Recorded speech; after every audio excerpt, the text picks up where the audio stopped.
What about procrastination? You've got feelings on this.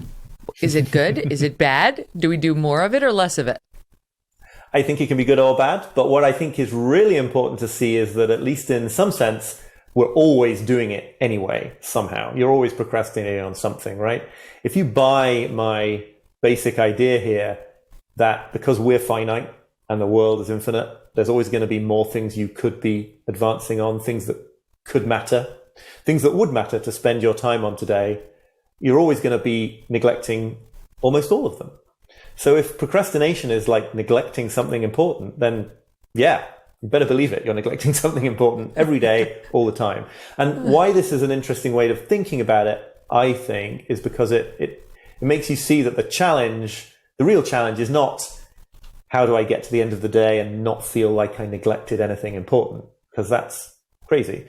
But how do I wisely choose what to neglect, and how do I let myself neglect almost everything that I could do today so that I can focus on something that I care about. Now, I think procrastination does go bad, and people procrastinate because they don't want to bring things or relationships or projects into the world of reality because it's not going to be perfect like it is in their heads. And so there's a sort of strong perfectionistic reason to stay paralyzed, which I've definitely experienced in my life. But some form of procrastination is going to happen. So I think it's kind of good to see that. You get to relax and say, okay, I can only do 1% of the things today. So which 1%? But you're right about figuring out why you're procrastinating this thing and then coming to terms with the negative feelings you're probably having about that thing, and more accurately, your abilities to do that thing. You don't generally procrastinate the thing you're amazing at, that you know you're going to nail, it's going to be a breeze. So talk about how that's like it's an opportunity to learn a little something about yourself and actually relieve a pressure valve on you. I totally think so, yeah. I mean, this is all about this idea, which I think runs through all the stuff I'm talking about here. We're limited in all these ways. We don't want to feel the ways in which we're limited, because that feels like a defeat. You know, we want to feel limitless. The way to feel limitlessly talented about a project is never to start it. The way to feel limitlessly confident about... I'm amazing at the saxophone. I'm so good. Right. The way to cling to the idea that like married life has no problems in it is to never get to the point of actually getting married, right? This reminds me of a line in the BBC version of Pride and Prejudice, the one with Colin Firth and Jennifer Eel, I'm not sure how to pronounce it. Anyway, where the sort of very rich, old, stodgy aunt who's got the amazing estate is telling Lizzie how she should play the piano better, and says to her, if I had ever learnt, I should have been a true proficient. It's like, yes, she's almost never played a key in her life, but she's got all sorts of thoughts on how to do better. Yeah, no, exactly. It's so lovely to just like wallow in how great it's going to be. And the moment you bring anything into reality, by definition, right? This is not me, the Brit, being defeatist, and a good American would be relentlessly optimistic about the topic. It's like, it's by definition. The project is not going to live up to perfection, because the encounter with reality is going to mean that it isn't perfect. Relationships are with real people who have their own problems, and creative work is something that brings you up against your edge, and just life's problems in general.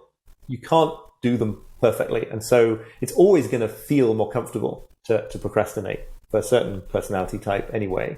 And yeah, I think if you see that it's inevitable that when you put this thing into the world, it's not going to measure up to the fantasy. That's hugely liberating, because you get to realize, like, it's not because you're no good or you didn't do it properly or something. That's just how it is for humans. And then it's like, well, okay, I might as well make the bold move. I might as well embark on the relationship. I might as well write the novel, insert all the examples here. But the point is, there's no reason, if you're holding on to perfection, like, that ship has sailed. So that's great. That means you can just go do it. And And I think that is really liberating for a lot of people. Is that They sort of realize like that they've been in that. don't let the perfect be the enemy of the good, or in this case, the so-so? Yeah, exactly. Or the good enough. Right, exactly. Because otherwise you just won't do it at all. And it's obviously it has more value if it exists than if But how do you get yourself past that? You're in that place where you're procrastinating it for a reason. It's weighing on you. It's daunting. There's so much work to be done. Whatever the project is, you feel overwhelmed by it. How do you get to that point where you're willing to move it right in front of you onto the plate, right? When there are so many other things you could devote your attention to, and it feels so good to ignore that big bear.